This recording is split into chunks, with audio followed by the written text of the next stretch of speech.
I'm Vin. I'm sorry. That's Booby. And Jelpy and Ghosty. And Tubi. That's our YouTube 100,000 subscriber play button. Thank you very much. Can you hear me from Korn? From the record The Nothing. Korn, when did this record come out? 2020? 2019. Okay. Cool. 2019. So, so there you go. Oh man, why is this thing always doing this? Did you send that thing off to that group yet? That email address? Did you send the audio file up? Yeah, I did. Right. Can you hear me from the Nothing record from Korn? Very, very excited. Should be seeing Korn in September if everything goes well, considering where we are. I know. Honey, what do I do after I do this? I have to force quit. Oh, up here? No. Go to Safari or Chrome, doesn't matter. Then go to the app. And then do it. Okay. So this is the latest release. They released that either earlier today or yesterday. People are still pretty scared about, what's going on with everything. Yep. Expressing a lot of worry and fear, and a lot. Some people it's for themselves, but most people it's for their, parents or grandparents. Yeah. I'm thinking about doing a fireside tonight. Who knows? I might. Which will be yesterday. So if we're doing this, if we did it or not. You will have known if we did one or not, for sure. Right. I just need some coffee. Okay. Let's use the other one. Yeah, I'll have Zoe make me some. Does she have a thing right now? Does she have a phone? Mm-hmm. Or is it her iPad? Yep. Make me coffee, please. Quickly. Thank you. Okay. So, we're doing our best to make sure we stay on our recording schedule for you guys. Just to give you guys something to do, to encourage you to stay in your house. Because that's the name of the game, folks. Love your neighbor by staying away from your neighbor. So we're trying to do our little part in the effort, and it's having a good conversation with a good friend of mine. And, all you guys have heard the horribleness and the terrible numbers and the this and that. I mean, long story short, if we wash our hands, practice social distancing, stay inside, we'll be good. Do your Netflix and chill.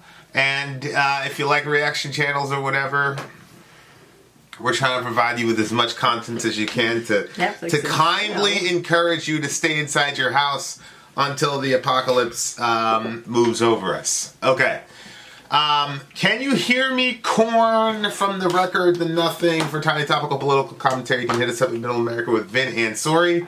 Why? Oh, you got the microphone on. That's why that echoes there. The microphone's not even plugged in. No, it's not.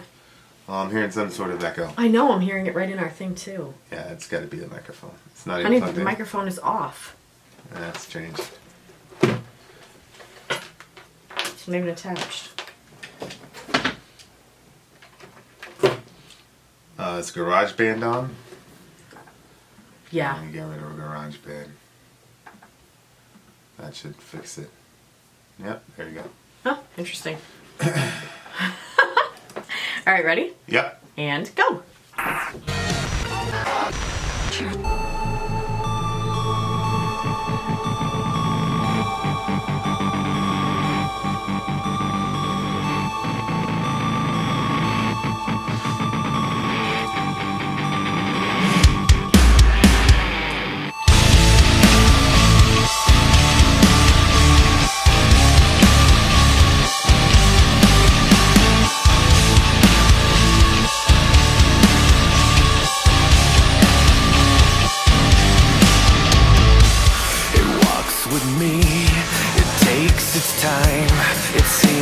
teeth in one at a time.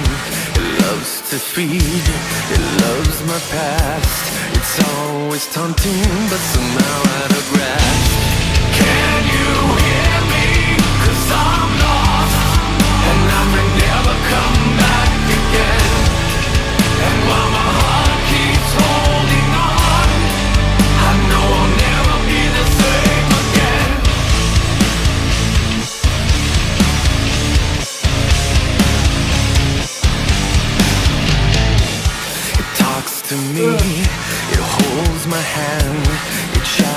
me with things I can't understand. It has no reason, it knows no time. It's constantly watching, so it's not left behind. Can you hear me? 'Cause I'm lost, and I may never come back again. And while my heart keeps holding on, I know I'll never be the same again. Can you hear me? 'Cause I'm lost, and I may never come back again. And while my heart keeps holding on, I know I'll never be the same again. You know I'll never be the same again. You know I'll never be the same again. You know I'll never be the same again. You know I'll never be the same again. Can you hear me?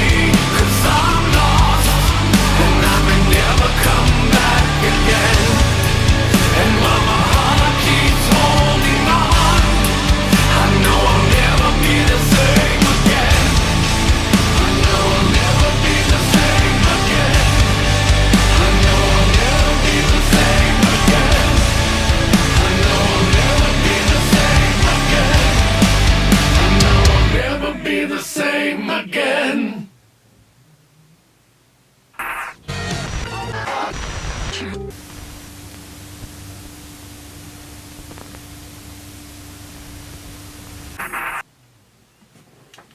Well, that reminded me of that, what's that, You? Is that the name of the show? Yeah. Reminds me of that type of show. It, You know, the dude was like stalking the girl or whatnot. yeah. But he didn't know her?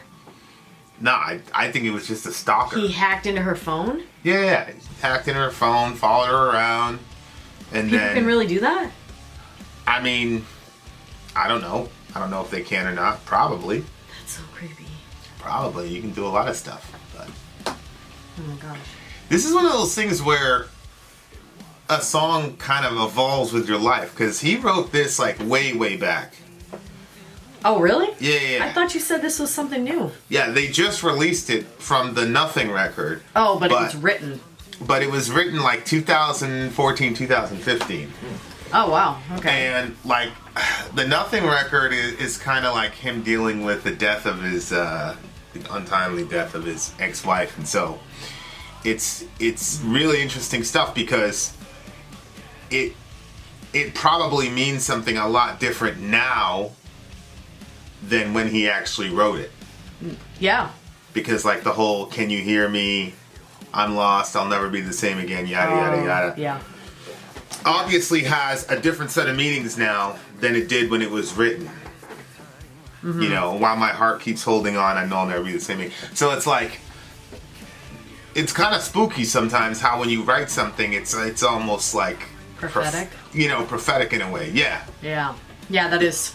Because it fits. If you weren't like a major Korn head and didn't know that this was written way back, then you would just assume that that, this is about,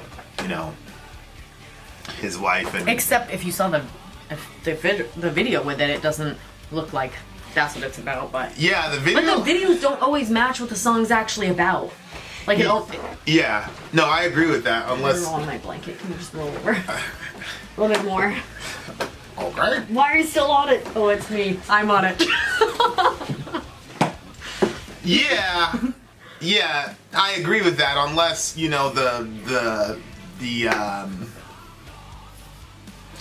the whole stalker angle is metaphorical of,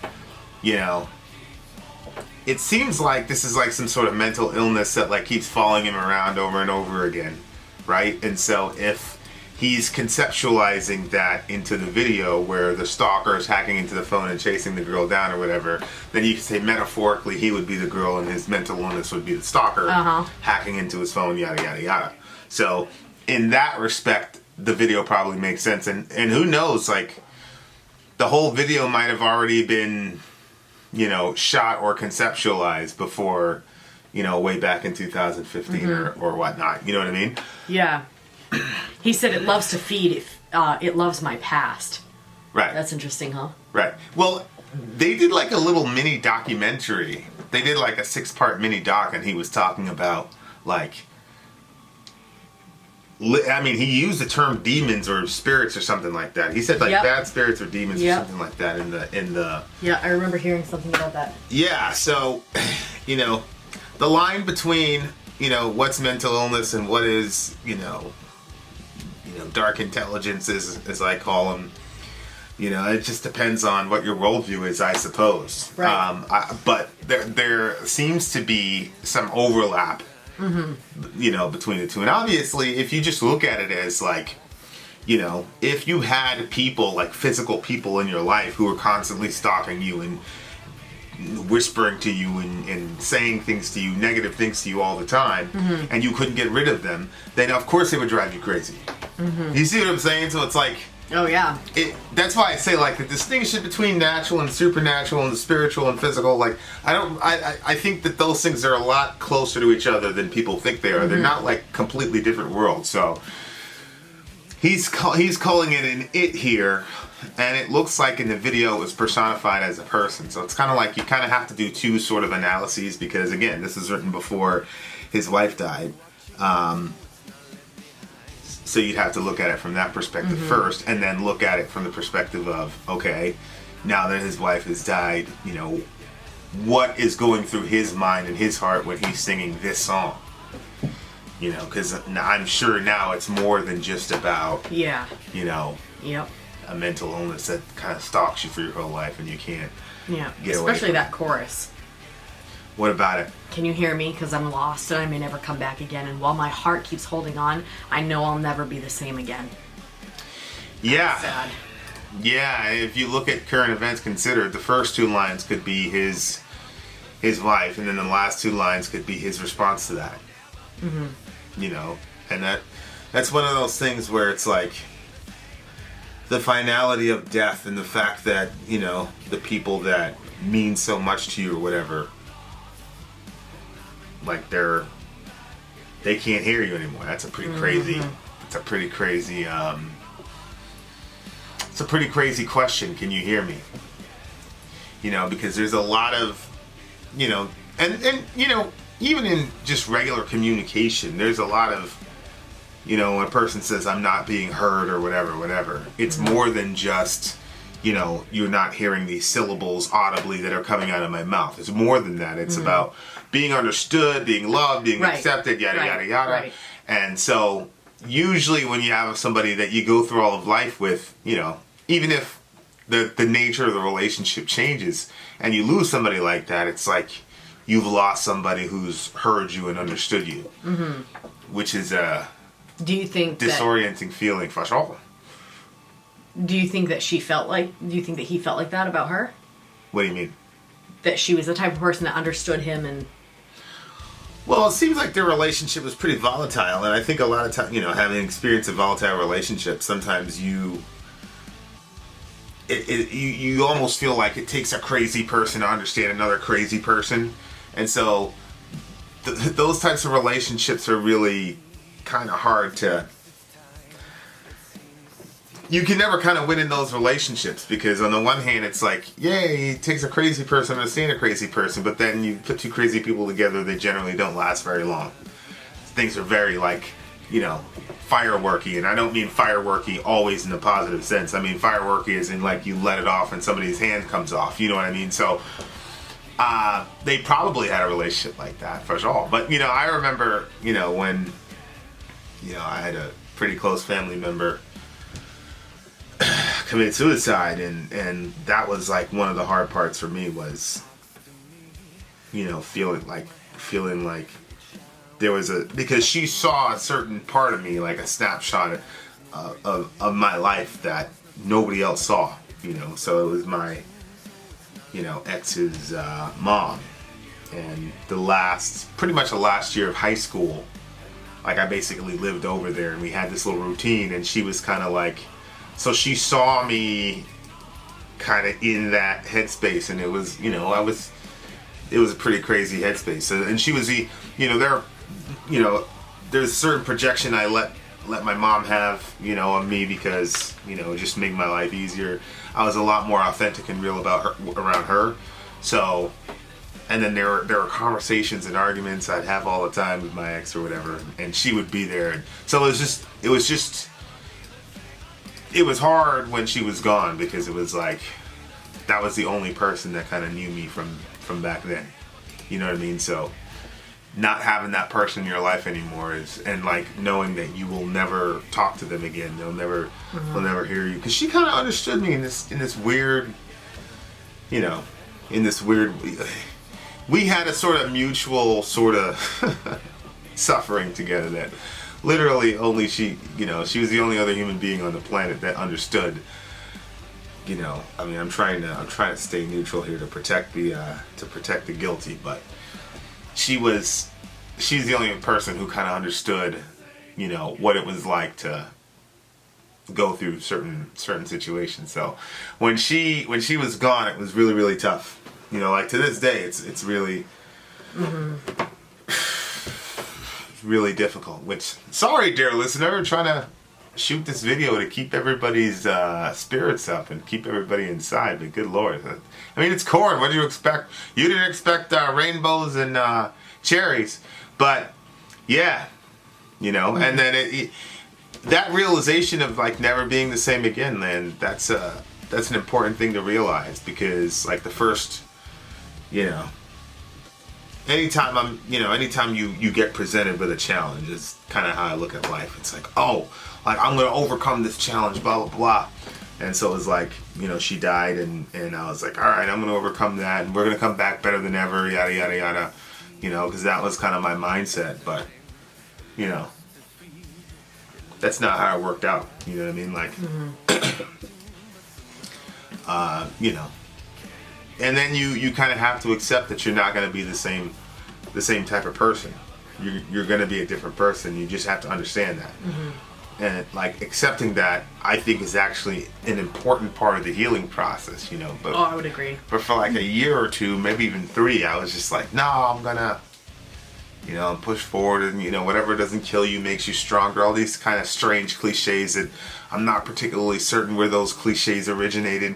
And it doesn't, like, never being the same again doesn't necessarily have to totally always be a negative thing. It just, you have to, you're in a new reality. Like, you know, you just, the world is, you know, especially if you lose somebody like that, like, you're just permanently changed, and you know. And I think there's some good parts about it, and there's some bad parts about it. You just have to, you know, decide what you're going to emphasize, and, you know, maximize the positive ramifications of the changes. And then there's other changes that are just, I don't know, I still haven't figured out. You know, losing somebody like that in that way that you care about is pretty freaking difficult. Pretty difficult. And the bridge is interesting because he says, you know, I'll never be the same again. You know. You know, so at the end, he's kind of talking to himself. I know I'll never be the same again. And then in the bridge, he's talking to someone. You know, I'll never be the same again. Which, again, in this current situation, it's he's probably talking to his wife there. But that's probably one of the biggest things that, you know, anybody who's lost somebody in that type of situation is probably like the biggest issue that you wish you could express to the person is the fact that how they affected you in life, and then B, how them not being here anymore also affects you. Yeah.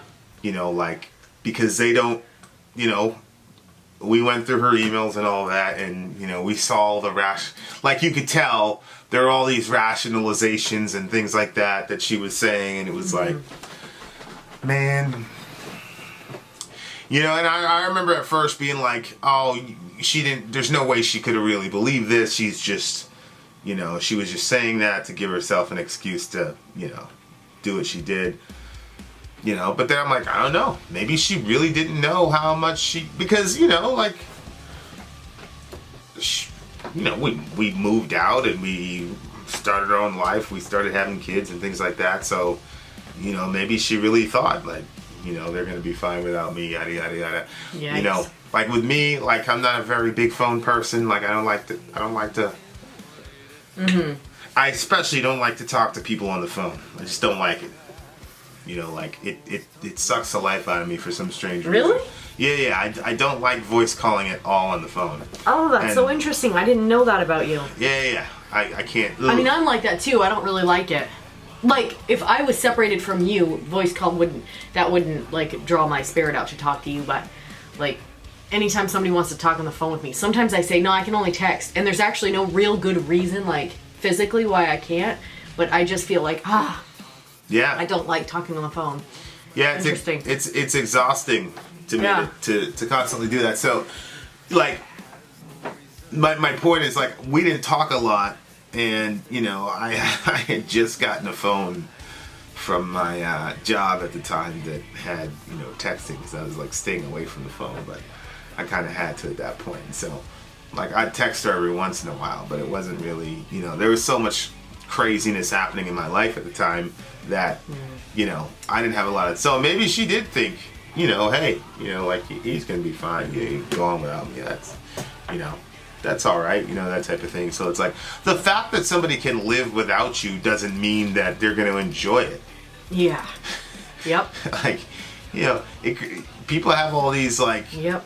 again, more of these strange phrases, like, I can't live without you, and like, okay, so the only way I could, you know, and there was a particular situation, like, I'm not going to get into a lot of details, but there was a particular situation where it became pretty obvious that she was going to do something earlier than when she did it, but then something happened to where she felt needed, so she stuck around for another couple of years. It was just kind of like, you know, it was just crazy. It's a crazy situation because, you know, when she didn't do what she did until she was convinced that me and the ex were doing fine. When me and the ex were not doing fine, you know, she would get up and leave. She went to New York one time to hang out with her mom, and that's one of the reasons she stuck around.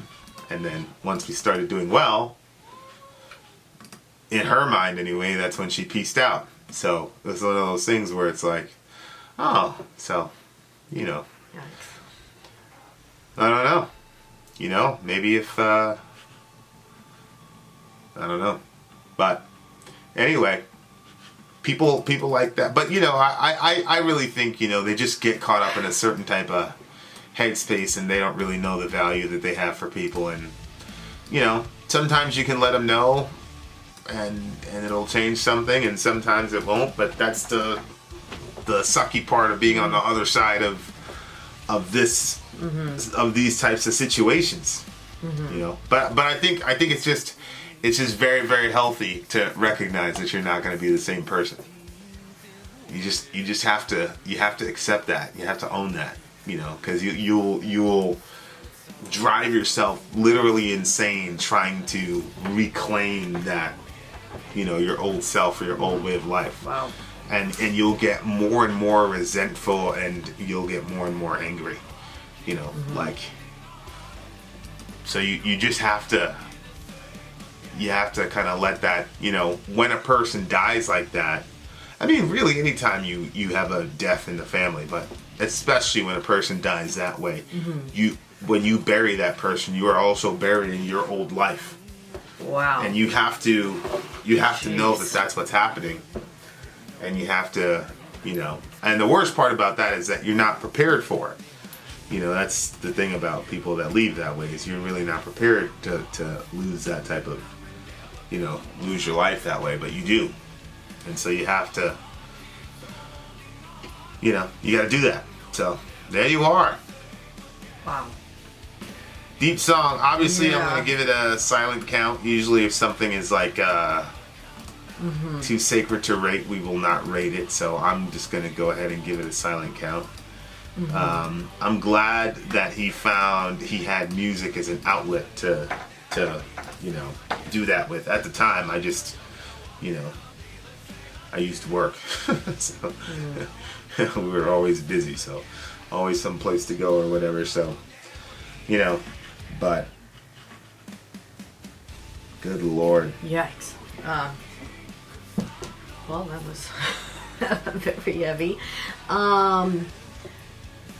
Yeah, I mean, when I saw the song, I was thinking, well, one, it looked like a little stalker situation, like somebody like hacking into your phone, and then another was, I didn't know if it was about, you know how there's that whole, I don't know if it was the Patriot Act, the whole, like, they say brother or something, you know what I mean? Like Big where, Brother, yeah. Yeah, Big Brother, where they kind of like, I didn't know if it was like a song about that.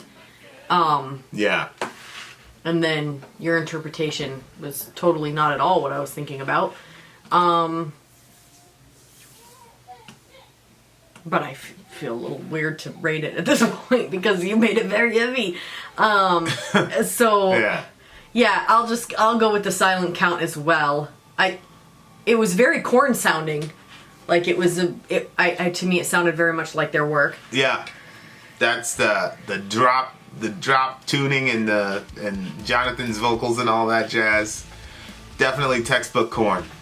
Yeah. Good song. Yeah. Good record. Very, very excited to see them in September, inshallah. Stay inside your house until then. We're going to keep saying it. Wash your hands. Wash your hands. 20 seconds. Love your neighbor by avoiding your neighbor. There you are, dear listener. Then out. Sorry, Al. Gone. It loves to feed, it loves my past. It's always taunting, but somehow out of grasp. Can you hear me? 'Cause I'm lost, and I may never come back again. And while my heart keeps holding on, I know I'll never be the same again.